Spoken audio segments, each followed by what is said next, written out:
Bon,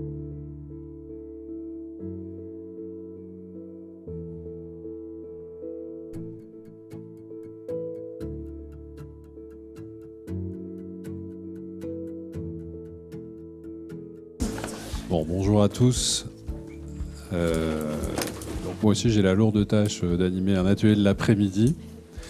On m'a dit que j'étais rémunéré en fonction du nombre d'endormis ou de gens éveillés à la fin de cette séance. Donc on va voir. Donc c'est un atelier parallèle, c'est un non-atelier, c'est une session c'est parallèle. un non-atelier. Donc on va faire ça dans une super organisation, vous allez voir.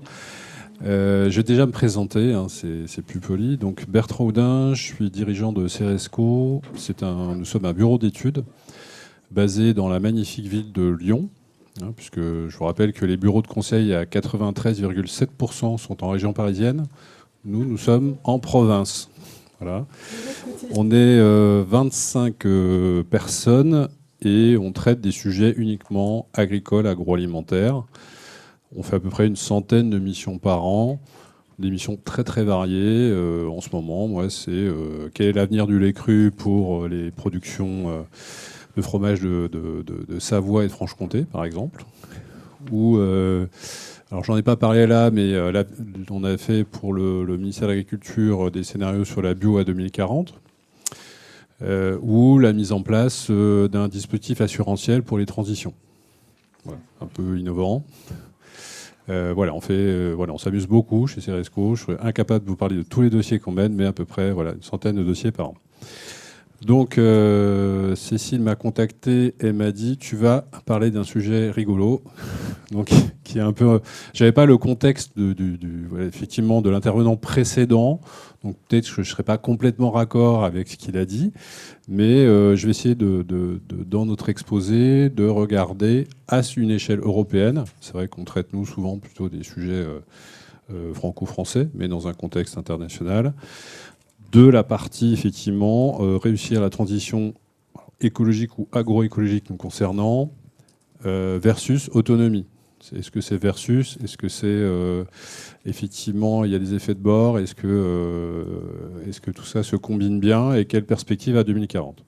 Donc là, pour faire ce support, je me suis beaucoup basé sur des documents qui existent à l'échelle européenne. Je n'ai rien inventé. On aura pas mal de chiffres à digérer ensemble.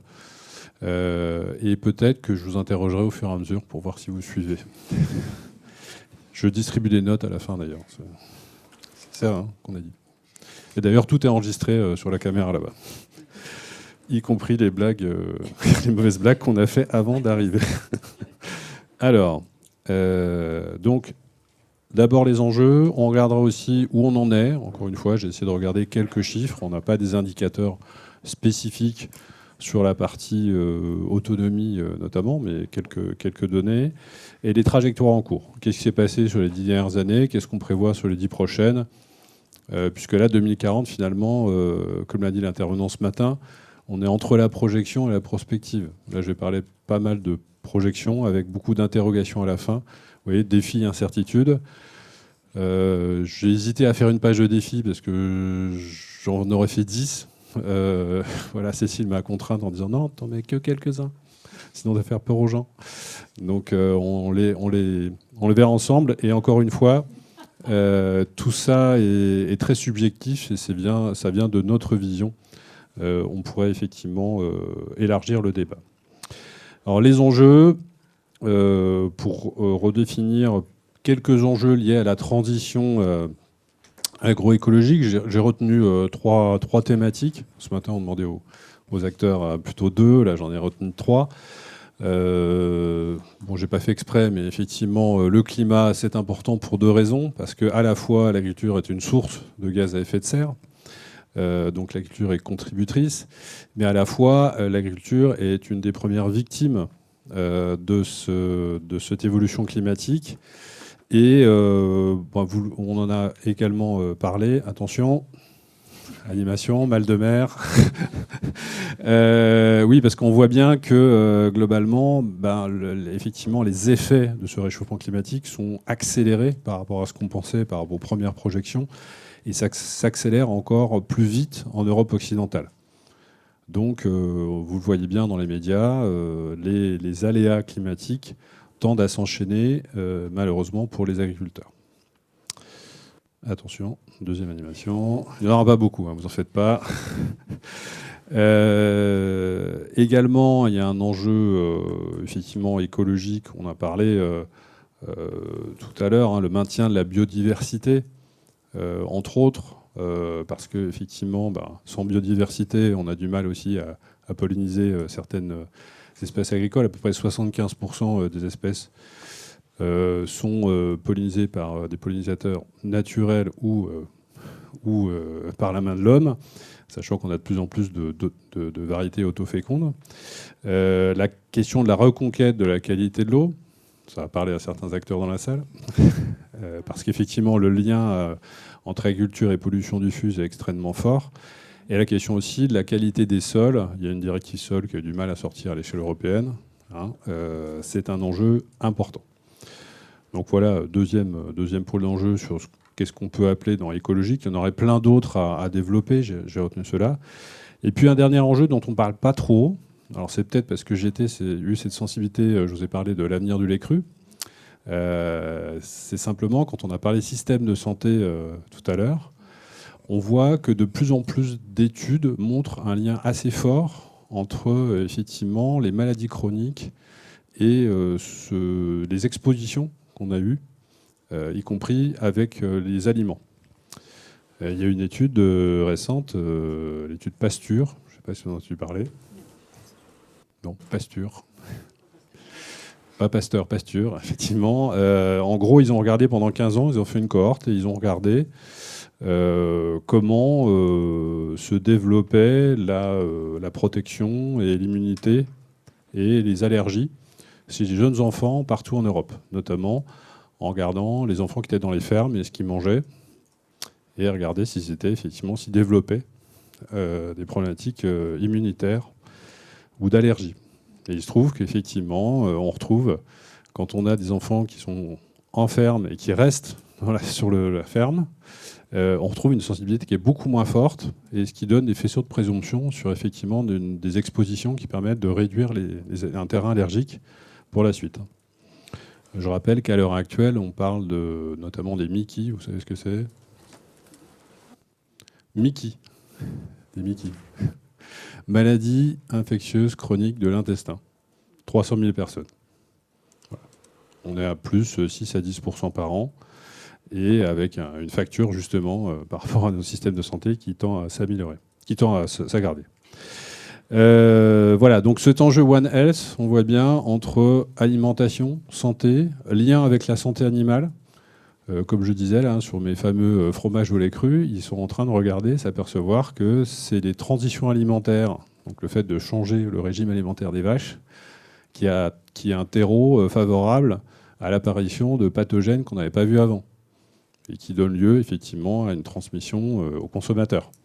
Voilà. Donc tout ça vient à la fois des sols et à la fois de ce qui se passe sur la santé animale. Il y a 60% des maladies infectieuses dans le monde qui sont d'origine animale. Vous voyez bien les effets de la déforestation et voilà, de maladies qui viennent des animaux qui arrivent jusqu'à l'humain. Donc ça, c'était sur les enjeux liés à la transition. Maintenant, j'avais une question à vous poser. Quel est votre fromage préféré ? Voilà. Merci. Merci Cécile. C'est ma partenaire de blague pour cet après-midi.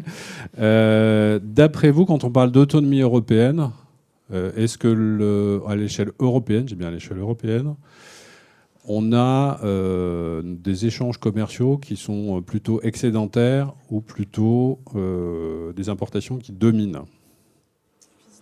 Parce qu'on a dit tout à l'heure qu'on avait une problématique technologique, etc. Est-ce que le ministère de l'Agriculture s'interdit de répondre ? D'après vous, alors, puissance importatrice ou exportatrice ?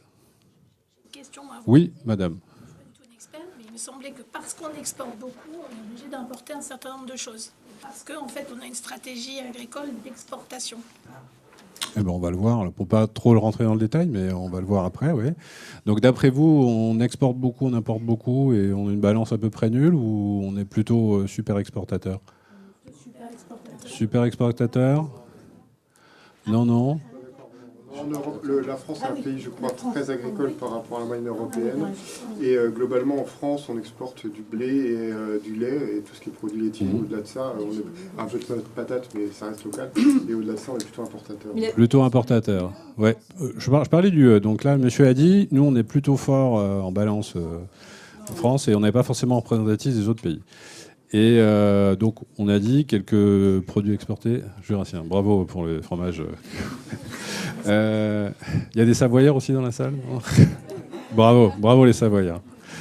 Donc, on va voir la réponse. Et d'après vous, on exporte vers quel pays? L'Union européenne. L'Union européenne, hein, je parle, principalement. L'Afrique du Nord, oui. Moyen-Orient, la Chine, on va voir. Et on importe de quel pays? Amérique latine. En tout cas, à l'échelle européenne, quand on considère l'UE. Non, on parle de l'UE, on ne parle pas de la France. Je me suis fait taper sur les doigts quand j'ai préparé les supports, donc on parle bien de l'UE.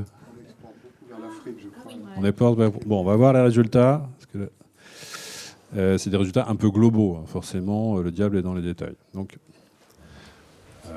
vous aviez raison pour une partie de la salle, auquel j'attribue 17 sur 20. Vous voyez que la balance qui est ici, la balance export-import, est largement excédentaire pour l'Union européenne. Donc qu'est-ce qu'on exporte? On exporte du vin, du whisky, entre autres. Vous voyez, hein, un peu de bière aussi. On exporte effectivement les céréales dont vous avez parlé, et beaucoup de production animale. Ça s'arrête. Effectivement, on est jusqu'en 2025. Donc c'est assez récent, on n'a pas beaucoup plus loin. Alors vous voyez qu'il y a une légère baisse. Pourquoi une légère baisse, d'après vous? Produits laitiers. Produits laitiers, Trump. Les vétos avec la Chine. La Chine commence à avoir sa population qui baisse. Et les exports de cochons, notamment, sont en train de diminuer. Voilà, entre autres. Ou de lait aussi. Parce que maintenant, la Chine est devenue aussi une puissance exportatrice en cochons, avec leur tour à cochons. Voilà. Entre autres. Donc, vous voyez, ça, et on exporte, il y a eu le Brexit, donc on exporte vers nos amis anglais en premier. Vous voyez que c'est quand même très important en termes de montant. On exporte vers les États-Unis, effectivement, notamment des produits épicerie sucrée et vin aussi. Et la Chine ne représente que finalement le 3e marché.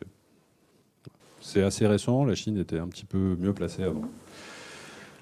Et en import, on importe effectivement du Brésil, principalement.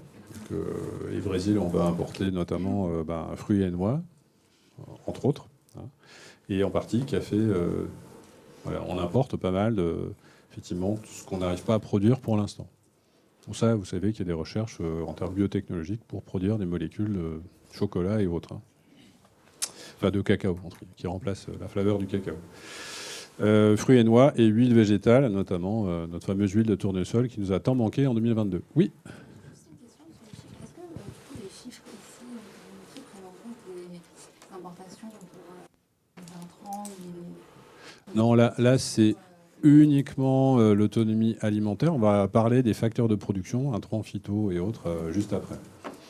Là, c'est uniquement des produits alimentaires. Quand on s'intéresse à l'autonomie, on peut faire penser aussi à la food safety, parce que globalement, on produit assez de nourriture pour les Européens. Donc la réponse est plutôt oui quand on voit ce graphique. Excusez-moi, et quand Oui, madame. l'autonomie alimentaire, ça comprend aussi les céréales qu'on importe pour le bétail? Oui, mais parce que là, on est plus... Alors, les céréales, ça va dépendre. Il y a un mix. Globalement, en Europe, depuis l'Uruguay Round, enfin, depuis un 30 ou 40 ans, on a fait le choix, nous, en Europe, de faire plutôt des céréales et plutôt d'importer des hectares. Donc d'importer des oléoprotégénés comme le soja qui ont un rendement à l'hectare un peu plus faible. La Chine a eu exactement la même stratégie en important du soja parce qu'elle a une surface agricole beaucoup trop faible. Et nous, on est un continent assez dense avec beaucoup de population. Donc voilà, on a dit, nous on fait les céréales et vous, les États-Unis, occupez-vous du maïs et du soja. Ça, c'était très réducteur. Oui, madame. Là, on parle en valeur. Oui, on parle en valeur. Est-ce qu'en quantité, ça change un peu la donne? Ça change un petit peu la donne parce qu'effectivement, alors c'est très difficile quand on fait des imports-exports de parler des choux et des carottes, notamment les fruits et légumes, mais effectivement, quand vous êtes sur le vin, réfléchir en tonnes, c'est un peu difficile. Peut-être qu'en tonnage, faut moduler un peu le propos, mais quand même, on reste une puissance exportatrice. C'est pas pour rien que dans l'accord du Mercosur, vous aviez des puissances au sein de l'Union européenne qui n'étaient pas alignées parce qu'il y a des gens qui comptent exporter beaucoup, notamment des produits laitiers. Voilà. Alors, je vous remercie d'avoir posé la question sur les engrais. Effectivement, pour les engrais, c'est pas la même limonade. Excusez-moi du propos. Je ne sais pas s'il y en a qui consomment d'ailleurs en boisson.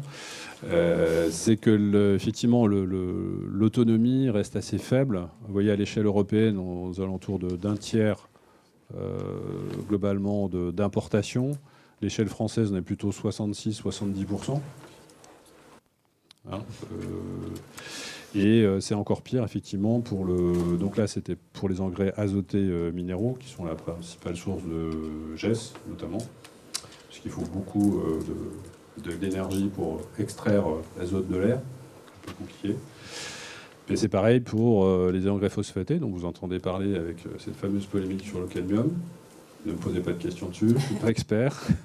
Et sur le potassium aussi, NPK. Voilà, c'est les trois ingrédients. On est dépendant sur le volet énergétique. Il faut de l'énergie donc, pour faire les engrais, mais un peu pour mettre dans nos tracteurs. Après, c'est moins problématique, mais globalement, cette énergie, elle va aussi servir le système alimentaire, parce qu'on va dépenser l'énergie pour faire du froid, entre autres. Et donc, si on résume cette autonomie stratégique, puisqu'on m'a donné que 2 heures pour faire cet atelier, qui n'est pas un atelier, c'est que vous voyez que l'analyse des flux montre que l'UE n'a pas trop de problèmes pour l'instant de sécurité alimentaire, en grande maille. La difficulté, c'est qu'on a des difficultés sur les petits Legos, entre guillemets, qui nous permettent de construire ces briques alimentaires. Il nous manque le volet énergétique, il nous manque le volet engrais, il nous manque notamment le tourteau de soja. Là, vous voyez, là, c'est le taux d'autosuffisance. C'est écrit tout petit, je suis désolé. Je fais un test aussi d'orthoptie et d'ophtalmologie. Mais c'est les soya beans, vous voyez. Là, vous avez la barre en 2000, sur la dernière décennie, 2013-2015, et puis après 23-25. Donc, ça a un peu progressé en soya beans, mais c'est pas terrible. Donc, on importe ce que je disais, notre soja.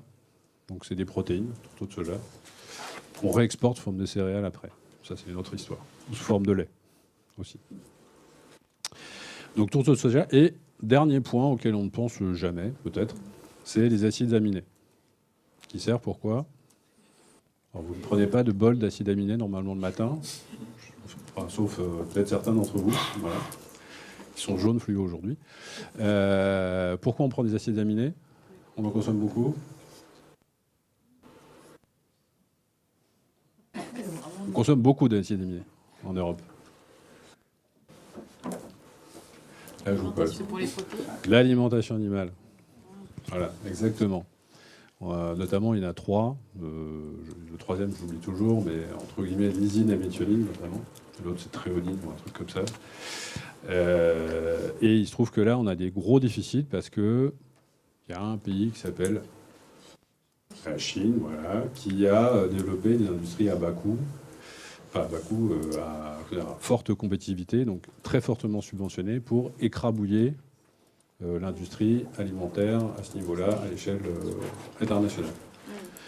Hier, donc c'est un article d'hier, Le gouvernement français, avec des dignes représentants, ici, le gouvernement français, Elle a changé. le gouvernement français a effectivement contribué au renflouement de la dernière usine de lysine en France, qui s'appelle Eurolysine, qui est à Amiens. Parce que c'est stratégique. Vous voyez, là, on parle d'autonomie stratégique. Ces briques-là, on n'y pense pas vraiment. Après, il y a aussi tout ce qui est génomique, etc. Mais en tout cas, sur ces briques importantes, on peut avoir des problématiques demain si la Chine nous coupe les éléments, tout simplement. J'ai une question. Oui. Sur les autres éléments, le nitrate, le phosphore et le potassium, en termes de provenance. Très clairement, engrais azoté qui provenait de Russie, qui a été substitué partiellement par l'engrais norvégien, notamment, d'origine norvégienne. Et puis, il y a quelques capacités de production quand même qui sont au niveau local. Et alors, la potasse est un peu plus répartie, mais vous avez que quelques pays au monde qui font ça. L'Australie, vous avez 7-8 pays majeurs. Il y a quasiment une cartellisation. Et pour le phosphore, c'est encore pire. Non, le Maroc, effectivement, qui est un acteur avec OCP à ce niveau-là. Donc là, on peut faire face à des cartels qui peuvent être importants. Mais pour les cultures, c'est entre guillemets, enfin en tout cas les grandes cultures, c'est un petit peu moins pénalisant le P et le K. Excusez-moi. Oui. On a beaucoup parlé au moment du premier grand hype sur le détroit d'Ormuz, là, des blocages d'engrais. On est concerné en Europe par ça ou relativement peu par rapport à notre dépendance Alors, physiquement, on n'est pas concerné. C'est-à-dire que les flux qui étaient produits notamment dans le golfe du Persique, enfin le golfe du Persique produit beaucoup de plastique et aussi ce genre de choses, dérivés de gaz, allaient plutôt en Asie. Donc ça, on n'est pas ou peu concerné. Par contre, les cours des engrais azotés ont explosé. Donc, qu'est-ce qui se passe dans les campagnes à l'heure actuelle ? Vous êtes agriculteur. Généralement, vous achetez vos intrants dans les périodes calmes, entre août, septembre, octobre. Et là, vous achetez pour la saison suivante. Donc, les engrais azotés qui ont été achetés sur la campagne précédente, il n'y a pas trop de soucis pour cette campagne-là. Sauf que, comme on ne sait pas à quelle sauce on va être mangé demain, vous avez, face à cette inflation des engrais azotés, puis aussi d'autres choses qui ont augmenté dans la foulée, la stratégie à l'heure actuelle des exploitants agricoles qui est de ne plus mettre la dernière dose, qui fait que le rendement va augmenter et surtout le taux de protéines va augmenter. Donc on a ce qu'on appelle des impasses qui vont être faits dans les champs, voire on ne va pas implanter de culture.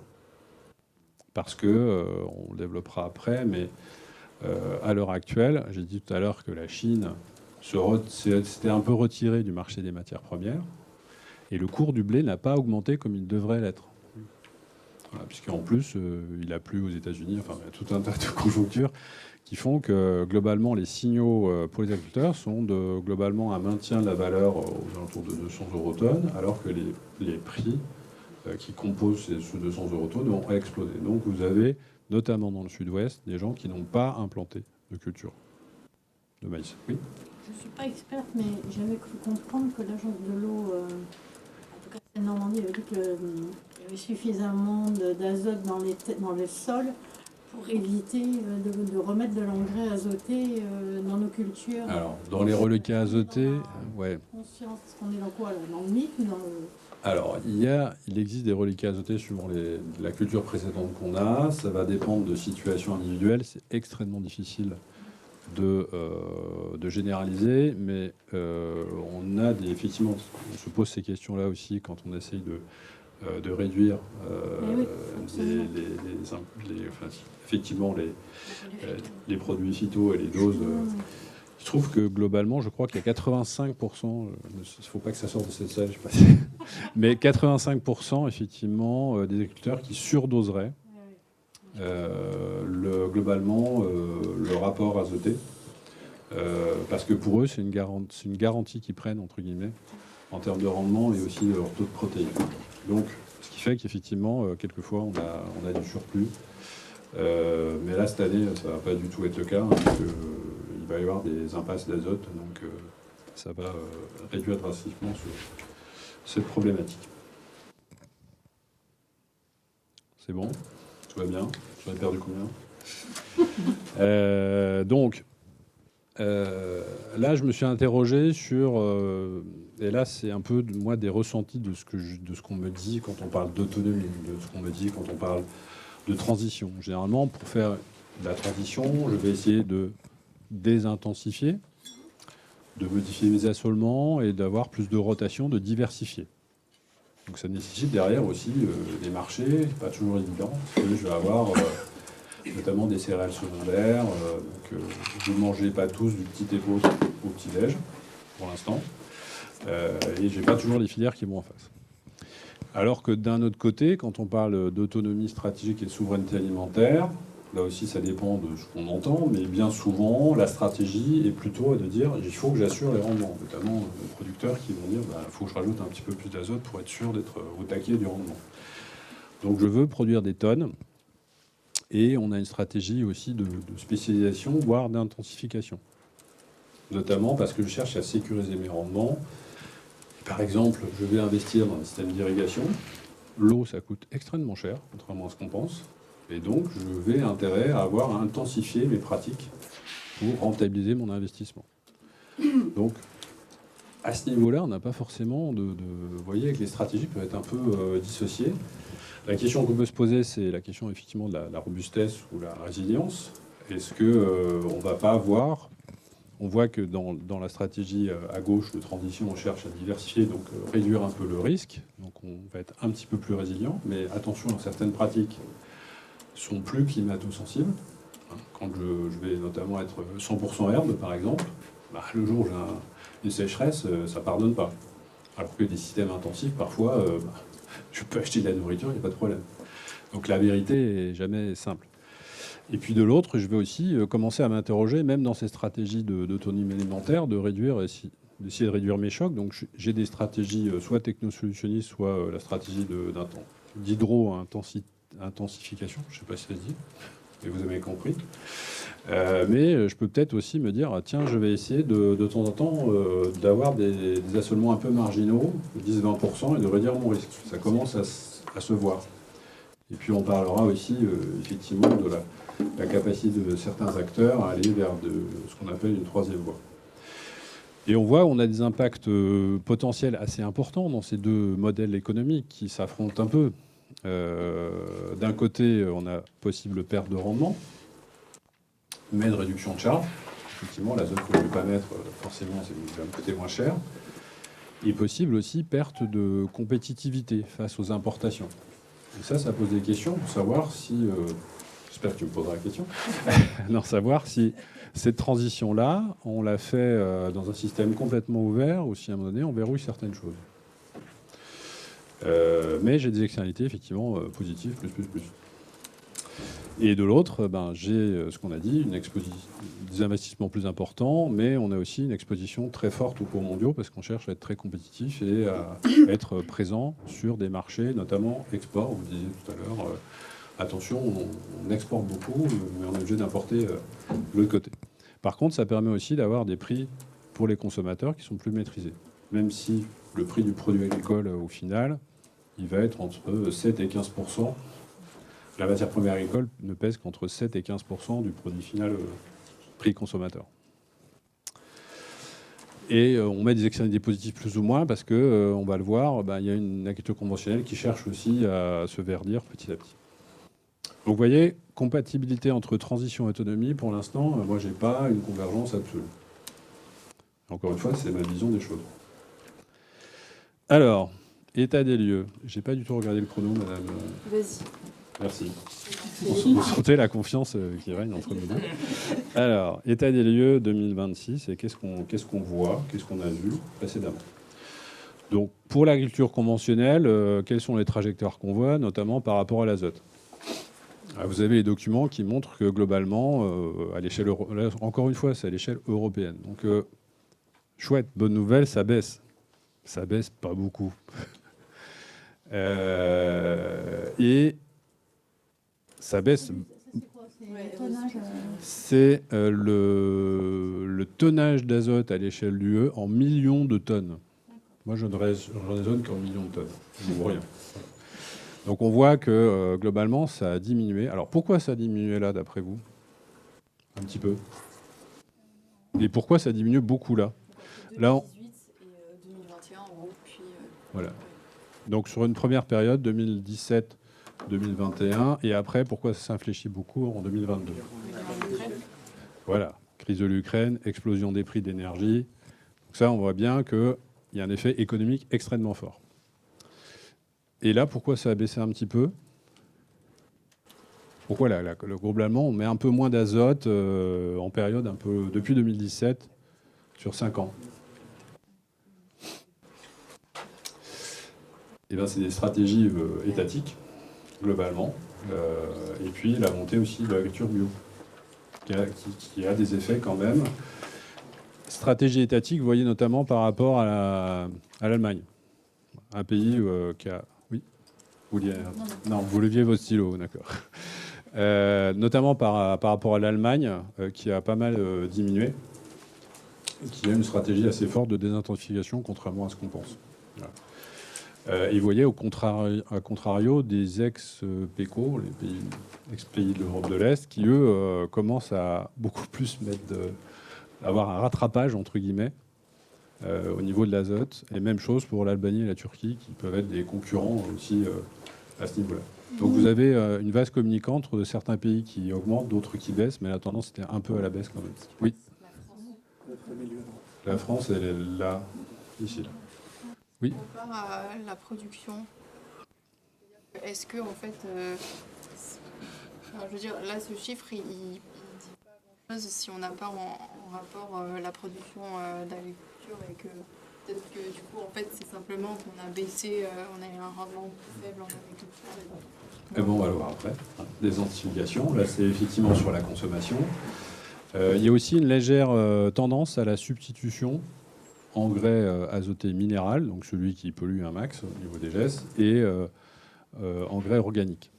Voilà. Après, il y a des problématiques de disponibilité géographique, mais quand même, on a cette vision-là. Et vous avez même en 2022-23, quand il y a eu ce pet avec l'Ukraine, les agriculteurs conventionnels se sont rués vers les engrais organiques, ce qui a provoqué quand même un petit peu de difficulté pour la bio.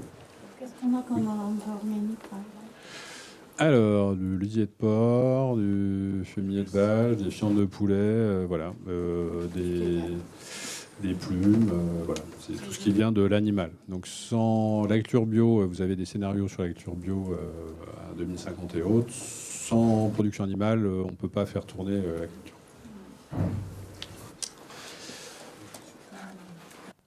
Du cuivre, pardon. Oui. La question du cuivre, alors, cadmium, cuivre, la question du cuivre pose question effectivement pour la lecture biologique parce que il a été question de diminuer fortement les doses et c'est vrai que c'est un élément qui permet notamment en viticulture de faire l'agriculture bio. Donc là on est aussi sur une voie de désintensification qui est assez forte quand même pour le cuivre.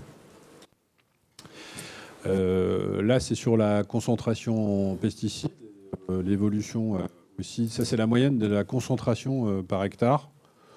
Ben, en gros, ça évolue pas beaucoup sur une échelle de 1990 à 2020. Vous voyez qu'en pesticides, on n'évolue pas beaucoup. Alors, il y a moins de molécules disponibles, ce qui a deux effets. C'est que globalement... les produits de substitution, parfois, sont utilisés de manière beaucoup plus forte en montant. Mais globalement, on est quand même sur une baisse de ce qu'on appelle les substances actives, donc les molécules chimiques qui vont être utilisées. On est sur une baisse de la disponibilité, puisqu'on a des homologations qui ne se font pas forcément. Et la question demain sur l'aspect plus pesticides, c'est effectivement, est-ce qu'il y a des produits de biocontrôle qui vont venir là pour les remplacer, et à quelle échelle, et à quel coût? Mais on arrive aussi, pour pas mal de produits phytosanitaires, notamment les herbicides, c'est la première problématique pour les agriculteurs, on arrive à des limites d'efficacité à l'heure actuelle. Les molécules traditionnelles ne marchent plus. Donc on va aller de toute façon vers une baisse des produits phyto. Pour l'instant, on ne sait pas si cette dernière trajectoire va continuer ou globalement si on va se situer là. Juste Oui. un petit point sur les pesticides. On a eu effectivement une baisse des substances actives, mais aussi une perte de. Enfin, on a enlevé toutes les substances actives qui étaient les plus toxiques. Oui, oui, en termes cancérigènes. Oui, et après on peut avoir un débat sur le glypho. Est-ce que c'est le pire, pas le pire c'est un objet médiatique, hein, mais effectivement, on a enlevé les pires. Il en reste encore quelques-unes quand même, avec effectivement des. Et puis vous voyez aussi l'arrivée notamment de l'IA dans les programmes de R&D, des gens comme BASF ou autres. Ils vont avoir des molécules, enfin des produits phyto hyper ciblés sur un mécanisme, etc. Par contre, ça sort en 2030-2035.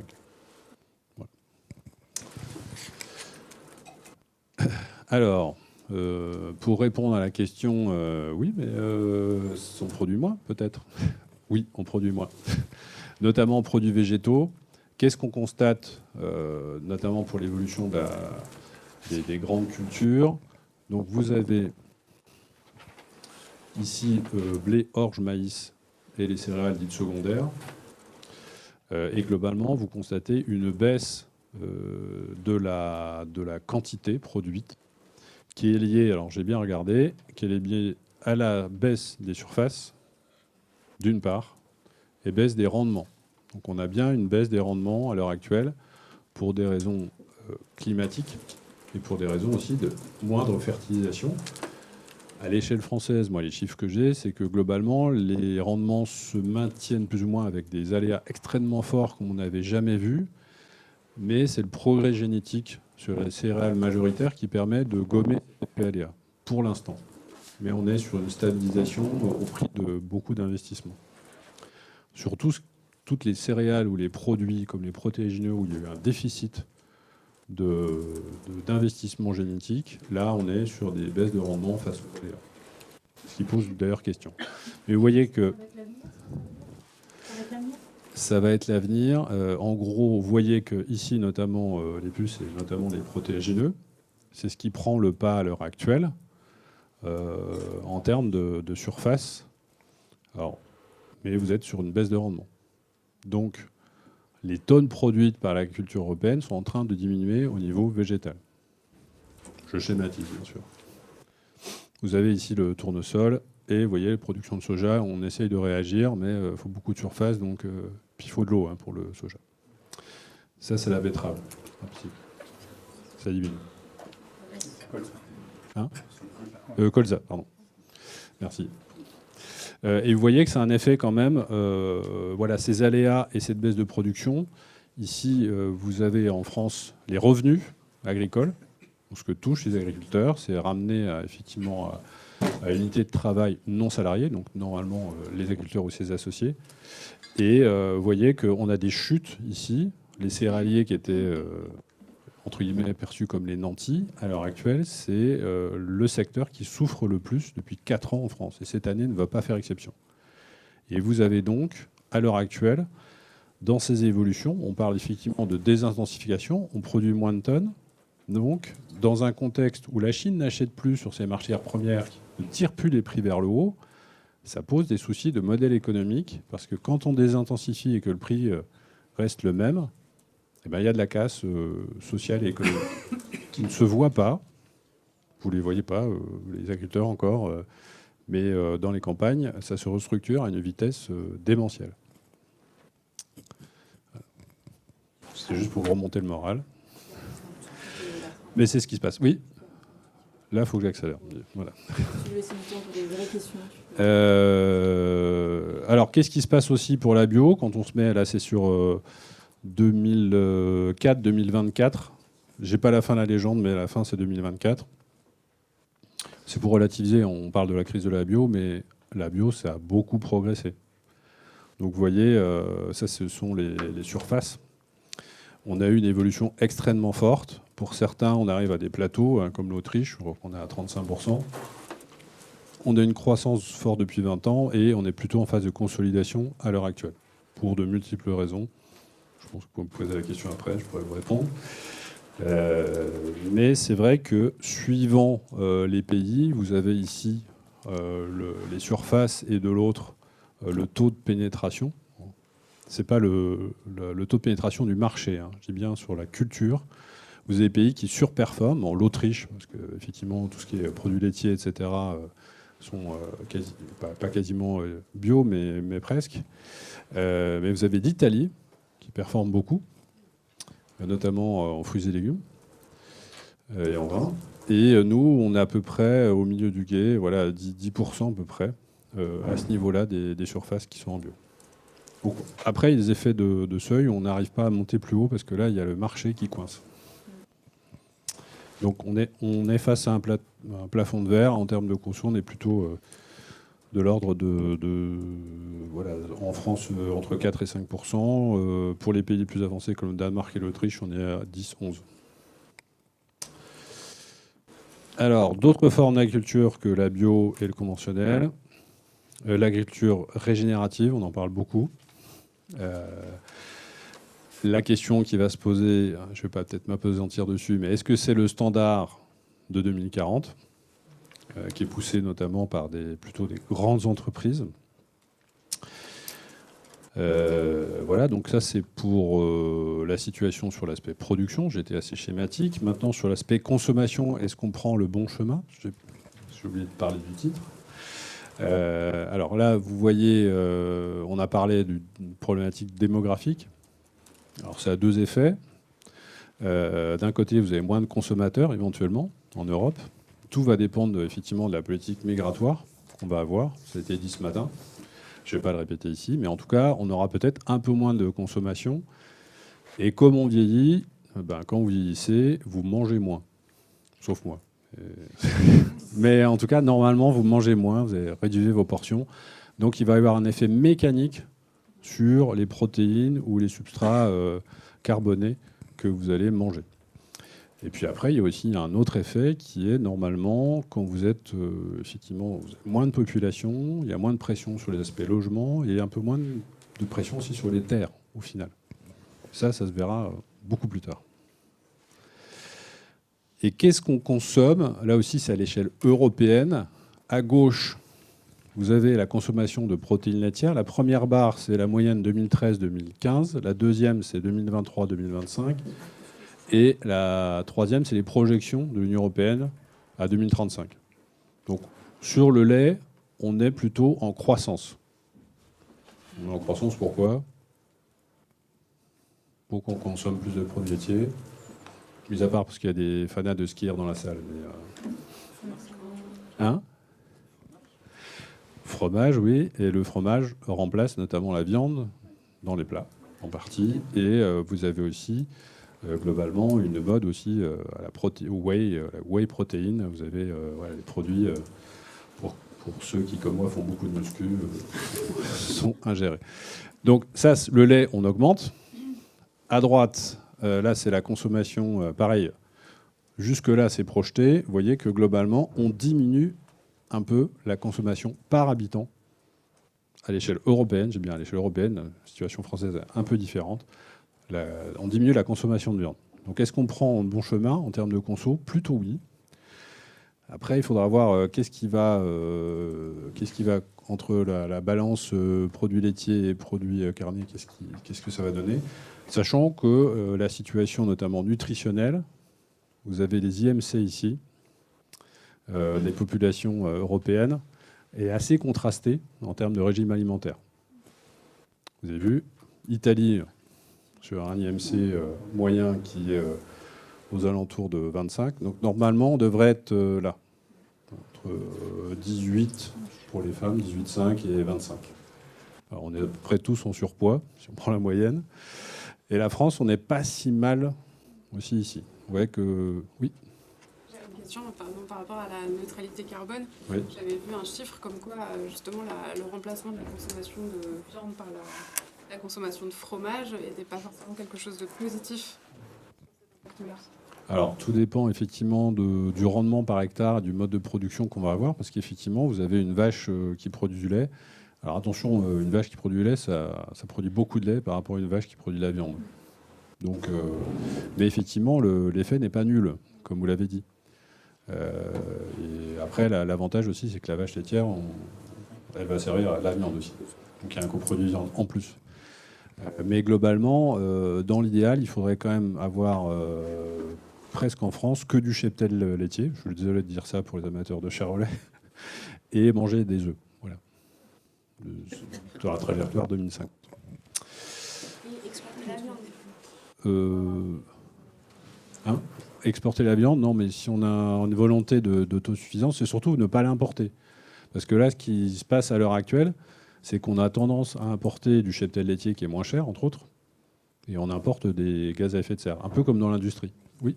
Et quel serait l'impact sur les agriculteurs de changer la consommation et d'aller vers une neutralité carbone? Est-ce que eux, pour la gestion de leur ferme, etc., est-ce que ça change quelque chose, le fait de devoir diminuer la consommation de viande Alors, sur la réduction du cheptel, il est déjà en cours. Alors, il est moins fort à l'heure actuelle. Il était de moins 2, moins 3% depuis 2022. Donc, on allait vers une trajectoire de neutralité. Là, ça s'est un peu redressé parce que les cours ont augmenté. Les enjeux pour les agriculteurs, ils sont majeurs, hein. Comme on l'a dit, si vous désintensifiez sans changer le prix, c'est mortel. Vous diminuez les agriculteurs et vous diminuez le tissu industriel qu'il y a derrière. Mais la question, c'est de savoir effectivement de ce qu'on veut. Et si vraiment on veut atteindre ça, on a plusieurs leviers, effectivement, de diminuer le cheptel bovin. Mais attention, il me faut des engrais azotés organiques. Et après, il y a aussi des voies technologiques pour essayer de réduire les émissions de GES par vache.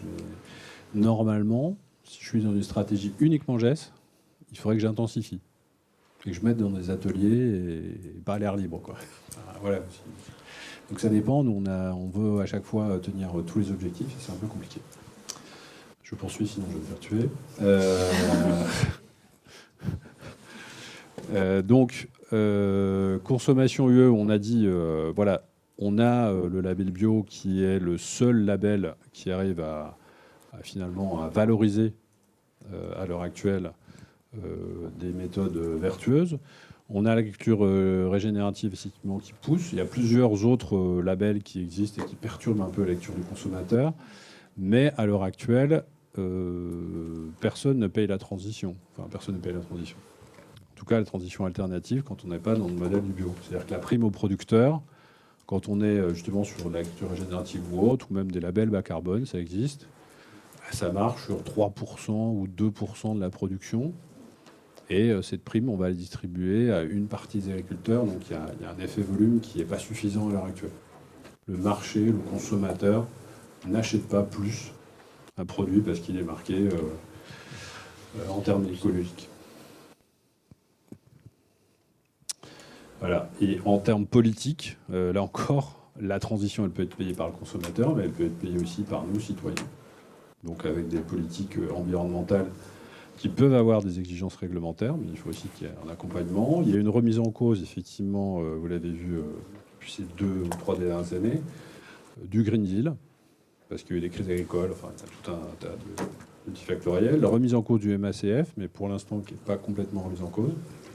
Le MACF, donc le mécanisme d'ajustement carbone aux frontières, qui devait notamment s'appliquer aux engrais. Enfin, qui doit s'appliquer aux engrais, puisque pour l'instant il n'a pas été modifié, c'est une bataille, et qui a pour incidence d'augmenter encore le coût d'accès aux intrants pour les agriculteurs.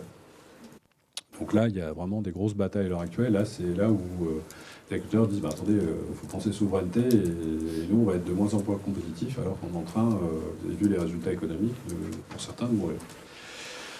On est aussi sur la prochaine PAC qui arrive. Elle n'est pas encore négociée complètement, même si tout est dans les tiroirs, mais plutôt sur ce qu'on appelle renationalisation. C'est-à-dire que les arbitrages des États vont être beaucoup plus importants que les arbitrages qui sont faits à l'échelle européenne. Il y a un risque, finalement, de concurrence, entre guillemets, suivant les choix qui vont être faits entre les États européens. Je force le trait, bien sûr, mais c'est quand même une tendance depuis plusieurs PAC de ce volet national qui est de plus en plus fort. Par contre, là, on peut se réjouir, c'est que globalement, la directive CSRD sur justement les reporting extra-financiers et puis le Green Deal a impulsé des choses dans les grandes entreprises. Où justement, on l'a dit ce matin, il y a de plus en plus d'acheteurs et autres qui disent il faut qu'on fasse quand même quelque chose sur la biodiversité. Il y a eu des débats ce matin là-dessus. Alors pour l'instant, malheureusement, ça se traduit par des cahiers des charges sans forcément des primes, mais on espère que demain, il y aura des primes pour les agriculteurs. Dernière diapo. Alors les défis, j'essaie de les limiter. La problématique, pour moi, elle est... Je ne suis pas économiste à la base, je ne suis même pas ingénieur agro, je suis une totale imposture par rapport à ce schéma-là, mais ça fait 26 ans que je fais ce métier, donc voilà. La problématique est essentiellement économique. Les agriculteurs aimeraient bien transiter. Ils ont des problématiques aussi techniques. C'est ce sujet-là, il est vraiment très très important. On ne le dit pas assez. C'est qu'à l'heure actuelle, il faut inventer, il faut combiner. Ça devient de plus en plus complexe. Le métier d'agriculteur, je crois que c'est un des métiers les plus complexes que je connaisse. Il faut innover. Et là-dessus, il y a un déficit finalement de transmission dans le modèle recherche, innovation, développement. Vous avez des gens qui sont parfois coupés du terrain, ou alors le terrain qui ne parle pas à l'heure actuelle à l'innovation. Donc là, il y a un vrai challenge important. Mais le challenge le plus important, c'est finalement de financer et de convaincre les différentes parties. Je dis bien l'ensemble des différentes parties, donc les citoyens de mettre de l'argent sur la table, les politiques, les agriculteurs qui pourraient être réfractaires, parce que leur seule boussole à l'heure actuelle, c'est la tonne. Je schématise un peu, mais c'est comme ça qu'ils ont construit leur modèle économique. Il faut éventuellement faire évoluer la consommation, mais je pense qu'elle est quand même plutôt partie dans le bon sens. Il y a encore des effets à avoir. Et deux, peut-être derniers points, bien tenir la ligne. Parce que quand j'ai fait la prospective sur l'agriculture bio, j'ai comparé, de manière malheureuse ou pas, à finalement la stratégie de la bio par rapport aux véhicules thermiques. On voit que quand l'échéance se rapproche, vous avez les lobbies qui se mettent en marche et qui disent « on va pas être prêt là ». Voilà, donc tenir la ligne malgré les chocs, parce qu'on aura des chocs. Quoi qu'il se passe, vous avez vu les aléas climatiques, on va avoir des chocs. Je peux poser une question. Oui, vous pouvez, c'est 100 €. Oui. C'est l'innovation, la recherche et l'accompagnement. Et en fait, je renvoie à l'innovation pour quoi faire. C'est-à-dire que dans tout ce que vous nous proposez, considérant la situation et les chocs à venir, qu'est-ce que vous en... Alors, Alors, quel type d'innovation? Par exemple, comment demain je peux faire pousser mes céréales sans mettre d'herbicides et avec des cultures associées, par exemple. Je vais essayer de planter des choses en même temps. Mais ça, c'est très compliqué à faire. Il faut que je fasse après du tri optique, etc. Il faut que je fasse gaffe à ce qu'il n'y ait pas trop de concurrence avec ma culture principale. Donc ça nécessite de faire de la R&D de manière très rapide, alors que les cycles agricoles sont annuels. Voire quand vous faites de la sélection génétique, ils sont pluriannuels. Donc là, il y a peut-être des outils génétiques qui peuvent le permettre, mais il y a aussi tout ce qui est innovation organisationnelle sur justement sécuriser la transition qui peuvent faire évoluer les systèmes. C'est pour ça qu'il y a beaucoup de recherches à avoir et de combiner des leviers, alors qu'avant, on avait une réponse chimique, en tout cas sur les techniques, très simple. Donc c'est surtout pour les grands agriculteurs. Tous. Non, tous. Parce que vous avez des petits agriculteurs, c'est la même chose. Et vous savez, il y a des petits agriculteurs, ou gros d'ailleurs, qui demandaient à sa COP, bon, quand est-ce que je traite? Et la COP disait, bon, vous traitez telle semaine, machin, allez-y, quoi. Et voilà, parce qu'il y a toujours une problématique d'insécurité, de non-garantie du rendement derrière, qui fait mon revenu. Enfin, pas le mien, mais... et puis le dernier point sur lequel je vais insister, bon, l'eau, je pense qu'il y a un autre atelier où ils sont en train de se taper dessus, c'était surtout éviter les découplages. Alors, c'est quoi les découplages? C'est ce que j'ai dit par rapport à la nationalisation de la PAC, c'est que globalement, vous avez des pays comme la Pologne qui prennent des mesures très incitatives sur la production, et que nous, on dit non, on va transiter, pas de problème. Et là, vous avez des produits qui arrivent, on est dans un échange, dans un espace d'échange libre. Voilà, et là, vous pouvez rien dire, quoi. Donc, et pareil sur les partenaires commerciaux. Vous avez signé un accord avec le Mercosur, qu'est-ce qui garantit que, là où je mets un seul petit bémol, c'est quand vous regardez l'adoption justement des techniques agroécologiques dans les exploitations brésiliennes, ça va parfois beaucoup plus vite qu'en France et en Europe. Vous seriez surpris de voir voilà, qu'eux, ils adoptent des produits de biocontrôle depuis 5-10 ans, qui cultivent des bactéries dans leurs exploitations, de manière peut-être rustique, mais ça marche. Hein. Et tout ça parce qu'on répond à des standards européens. C'est l'Europe qui indique ce qui a été dit tout à l'heure. Hein. L'Europe, c'est une machine réglementaire, c'est elle qui pose le là. Et quand vous regardez même les stratégies des Australiens, ils se guident en disant attention, l'Europe, qu'est-ce qu'elle fait? Il faut que je réponde à ces standards-là. Ça reste 10 minutes. Oui, mais si on dit oui. que la PAC va moins être centralisatrice et va permettre les renationalisations, je ne sais pas quoi, est-ce que c'est pas une opportunité justement pour initier de notre... Eh ben, il faut... Je pense que si on veut transiter, ça se fait à l'échelle européenne, à minima. Et là, ça pose un petit souci de revenir à des échelles nationales. Est-ce que tu peux développer ce point? C'était une des questions qu'on avait préparées ensemble. Là, on est sur une session sur l'Union européenne. Et en gros... J'avais 2 diapos avant que tu poses ces questions. Peut-être importantes parce que notamment par rapport à l'Europe, il y a des questions fondamentales qui vont se poser. Donc là, normalement, voilà, quand on fait une présentation, on parle de Trump et d'IA, donc j'essaie de les caser là dans cette diapo. C'est juste de dire, voilà, on a la rivalité sino-américaine qui va poser effectivement, qui va imposer des chocs, y compris de monnaie aussi, le climat et l'IA, avec le pape bien sûr qui est un expert. Et puis effectivement, dernière diapo, parce que j'ai plus 10 minutes. Est-ce qu'on sera encore unis en 2040? Moi, je me pose la question. Vous avez ici, ça n'a rien à voir avec l'agriculture, mais c'est globalement la part des sièges détenus par des partis populistes en Europe, sur une tendance longue. Donc ça s'arrête à 2024 avec une légère décrue, mais vous avez vu que notamment dans les Pays-Bas, on a cherché de manière assez brutale à dire vous faites 30% de production animale en moins. Un parti régionaliste s'est monté pour défendre les intérêts agricoles et ils ont la majorité des voix à des élections régionales. Ça a posé quelques soucis. Voilà. Donc c'est juste de dire que face à effectivement cette montée de partis populistes avec des intérêts nationaux, attention, est-ce qu'on va rester unis? Ça c'est le premier point. Et le deuxième gros point, donc est-ce qu'on aura une PAC demain? Donc là, la prochaine, normalement, c'est assuré. Et le deuxième gros point, c'est qu'est-ce qui va se passer avec nos amis ukrainiens?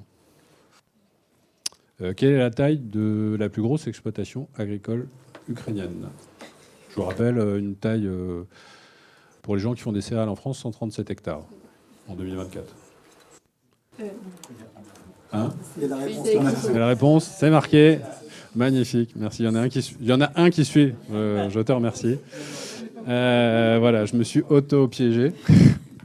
Et donc, oui, 515 000 hectares avec cette exploitation agricole. Donc, c'est des conglomérats dans lesquels vous avez des fonds émiratis. Voilà, c'est pas que des agriculteurs, bien sûr.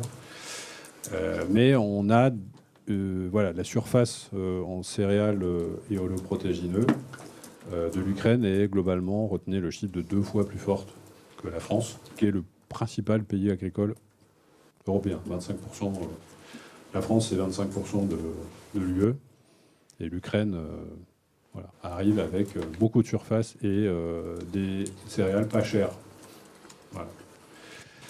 Donc, qu'est-ce qui va se passer? Comment on va les associer? Enfin, c'est même pas si on va les associer. À l'heure actuelle, c'est comment on va les associer. Quelles règles du jeu il va y avoir, y compris pour les productions animales. Parce que derrière, quand je produis des céréales pas chères, je les transforme en cochon et en volaille. Donc ça a un gros enjeu. Et puis, effectivement, quelle sera la demande des citoyens? Parce que normalement, c'est eux qui vont à la fois être consommateurs et électeurs. Donc, qu'est-ce qu'ils vont choisir dans le budget? Ça, c'est le budget des ménages. Quels arbitrages ils vont faire? Et quelle sera la demande prioritaire? Est-ce que c'est une demande de sécurité défense? Est-ce une demande de santé, d'emploi, d'alimentation? Il n'y a pas forcément en haut, sauf en France. Et qui va les satisfaire? Est-ce que c'est le privé ou le public? Donc ça aussi, c'est une des grandes questions qu'on va avoir. Peut-être qu'on va sur des schémas mixtes demain. Je m'arrête là. Merci beaucoup Bertrand. Merci.